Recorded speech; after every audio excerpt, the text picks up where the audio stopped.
Sonar mapping technology was used to scan the ocean floor. The images revealed geometric shapes buried beneath layers of sediment.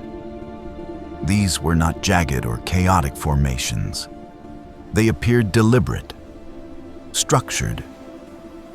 Researchers conducted carbon dating on organic materials found in proximity to the site. Some samples suggested dates between 1500 and 2000 BCE. That alone would place the site within the range of the Late Bronze Age, an era of advanced civilizations. But the controversy deepened when sediment samples from the Gulf of Kambat were proposed to be much older, possibly dating back 7,500 to 9,000 years. If accurate, that would make the submerged site older than the Egyptian pyramids and contemporaneous with the earliest known urban settlements in human history. However, critics argue that these older samples may not be directly connected to the stone structures themselves. Ocean currents can transport materials across large distances. Geological formations shaped by erosion can sometimes appear artificially aligned. Still, there are striking parallels between the textual descriptions and the archaeological findings. The Mahabharata describes Dwarka as a coastal city with strong maritime connections. The discovery of numerous stone anchors suggests active sea trade. The strategic positioning of the submerged structures aligns with what would have been a favorable harbor location in ancient times. Additionally, geological studies confirm that after the last ice age, global sea levels rose dramatically, nearly 120 meters worldwide. Coastal regions across the planet were flooded. Entire settlements could have disappeared beneath advancing waters. The western coast of India experienced significant shoreline changes thousands of years ago, making the submergence of an ancient coastal city scientifically plausible. The debate continues among scholars. Supporters argue that ancient myths often preserve memories of real historical events, passed down through generations in poetic form. They believe Dwarka may represent a genuine civilization whose story evolved into legend. Skeptics maintain that while the underwater structures are intriguing, there's not yet definitive evidence linking them directly to Krishna or the specific city described in Scripture. No inscriptions bearing Krishna's name have been discovered at the site. No unmistakable palace foundations have been conclusively identified. More controlled excavations and peer-reviewed studies are needed. Yet imagine descending into the depths as a diver.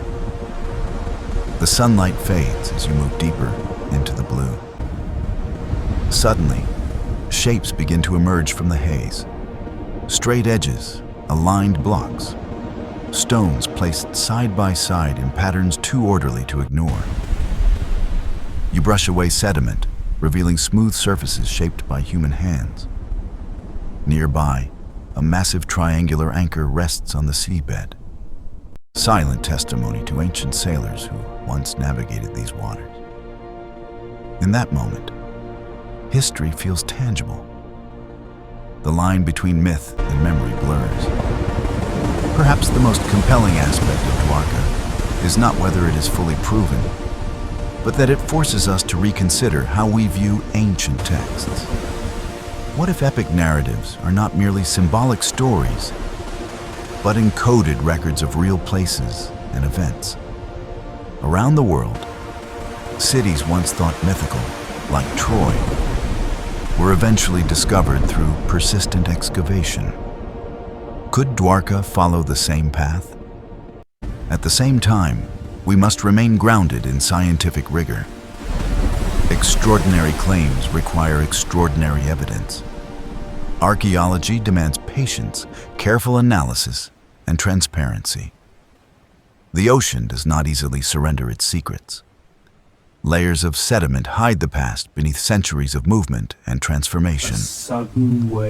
What we see today may only be fragments of a much larger story. Dwarka stands at a remarkable intersection, where faith meets science, where mythology meets geology, where belief meets evidence. It invites both wonder and skepticism.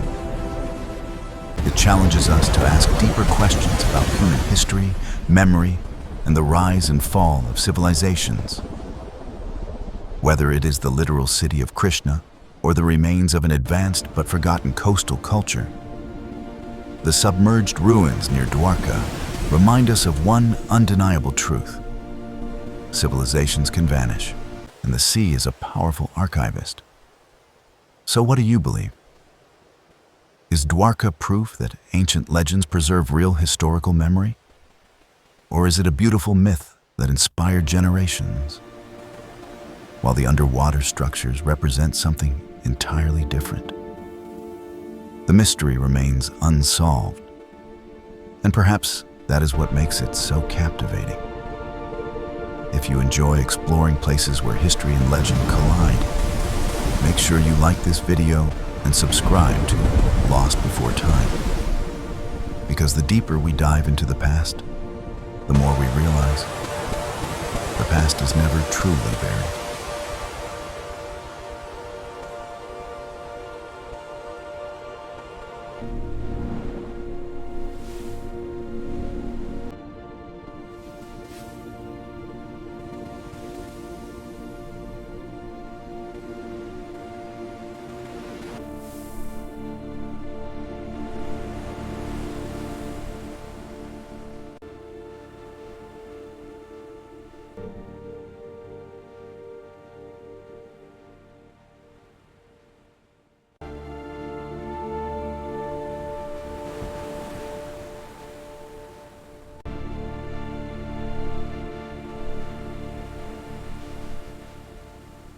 Clydes move slowly.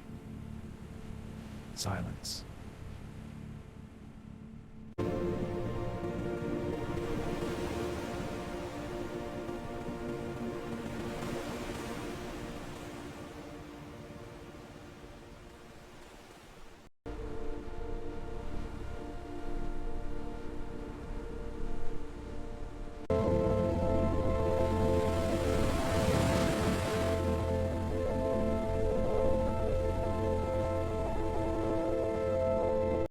The sea breathes, the city sleeps forever.